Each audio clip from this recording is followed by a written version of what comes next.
എല്ലാവർക്കും നമസ്കാരം. എൻ്റെ പേര് പ്രഷീല. നമ്മുടെ യൂട്യൂബ് ചാനൽ തുടങ്ങിയ വിവരം എല്ലാവരും അറിഞ്ഞു കാണുമല്ലോ.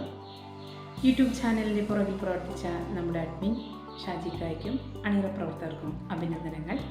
അതുപോലെ തന്നെ നമ്മുടെ ഈ ചാനൽ എല്ലാവരിലും എത്തിക്കുക എന്നതിൻ്റെ ഭാഗമായി നമ്മളെല്ലാവരും ഷെയർ ചെയ്യുക, കമൻറ്റ് ചെയ്യുക, ലൈക്ക് ചെയ്യുക, സബ്സ്ക്രൈബ് ചെയ്യുക. അതിൻ്റെ ഭാഗമായി ഞാനും ഒരു ഗാനവുമായി നിങ്ങളുടെ മുന്നിൽ. നിറമുള്ള കിനാവിൻ കേവുവെള്ള മൂനി അലമാലകൾ പുൽവും കായൽ മാറിലൂടെ പൂപ്പാടങ്ങൾ തേടും രണ്ട് പൂമ്പാറ്റകളായി